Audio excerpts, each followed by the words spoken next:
dalam surat dakwaan dalam proses penyidikan disangkakan pasal 368 dan pasal 27A Undang-Undang ITE tentang pemerasan dan pencemaran nama baik, tetapi dalam surat dakwaan menggunakan pasal 369 ayat 1 KUHP dan pasal 27B ayat 2 junto pasal 45 ayat 10 huruf A.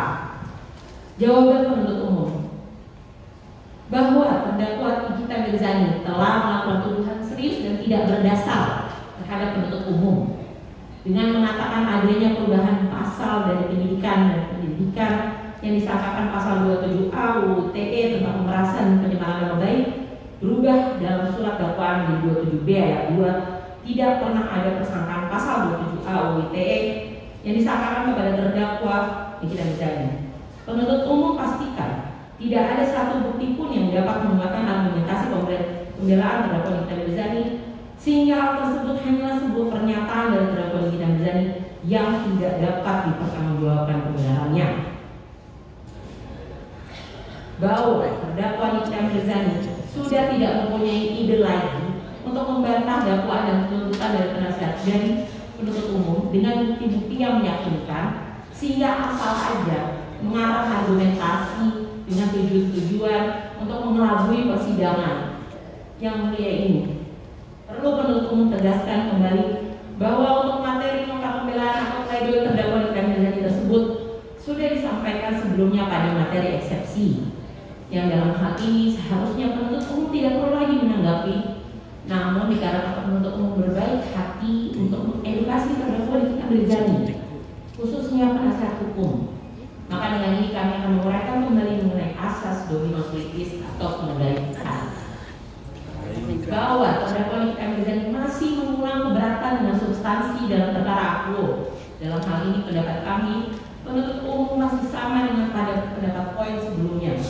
Tetapi dapat kami tambahkan melalui tanggapan penuntut umum kembali dengan niat baik ingin memberikan referensi hukum bagi semua pihak, khususnya terdakwa Nikita Mirzani, tentang Undang-Undang Nomor 43 Tahun 2007 tentang perpustakaan bab 9 pembudayaan kegemaran membaca pasal 49 menyebutkan pemerintah daerah dan masyarakat mendorong tumbuhnya taman bacaan masyarakat dan rumah baca untuk menunjang pembudayaan kegemaran membaca. Bahwa dengan semangat pembudayaan kegemaran membaca, kami jaksa penuntut umum mengajak agar terdakwa Nikita Mirzani kembali membaca tanggapan eksepsi penuntut umum. Bahwa kewenangan mutlak dari penuntut umum sebagai manifestasi asas dominus litis atau pengendali perkara berarti penuntut umum memiliki hak dan tanggung jawab untuk membuktikan perkara yang dibawanya ke pengadilan dan tidak boleh diintervensi oleh siapapun, terutama penasihat hukum, apalagi terdakwa Nikita Mirzani.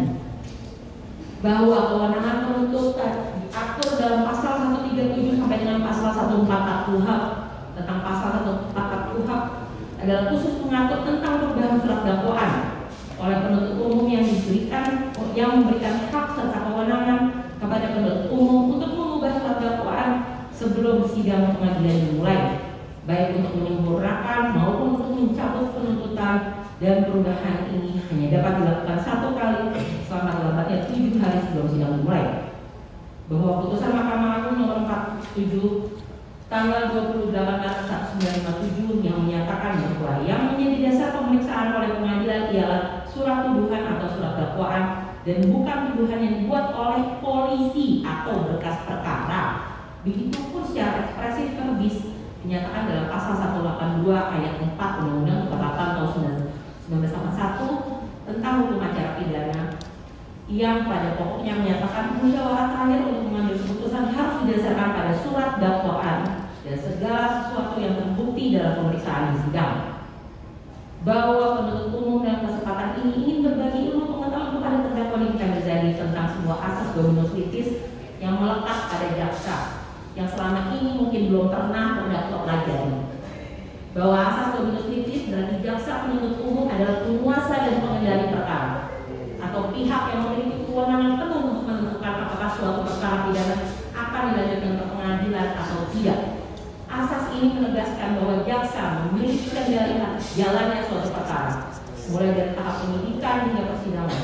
Hal ini sangat penting kami sampaikan agar kemudian hari dalam perkara lainnya terdakwa Nikita tidak heran dan tidak bingung adanya perubahan pasal dalam kekuasaan penuntut umum dan tidak berpikir menggunakan perasaan maupun secara terawangan bahwa ini adalah penyelundupan pasal yang dilakukan oleh penuntut umum.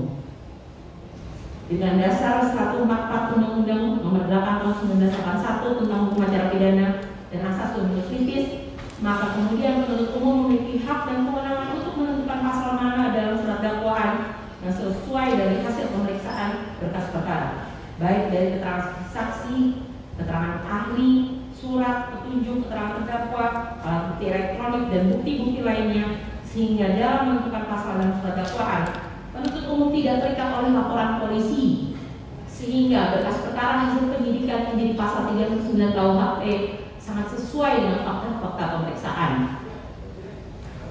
Maka dapat oleh karena ini dapat digunakan oleh penuntut umum dalam proses penuntutan yang mana termuat dalam surat dakwaan penuntut umum dengan mengingat selama substansi perbuatan yang dilakukan masih relevan dan tetap serta didukung oleh bukti-bukti yang ada, yaitu adanya upaya memaksa orang lain untuk memberikan sesuatu dengan ancaman pencemaran.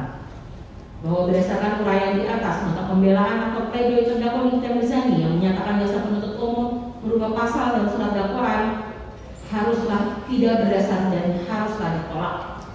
5. Bahwa pada halaman 10 nota pembelaan atau pledoi terdakwa Nikita Mirzani yang menyatakan perbuatan yang dilakukan oleh terdakwa adalah yang untuk memberikan edukasi kepada masyarakat adalah perbuatan baik.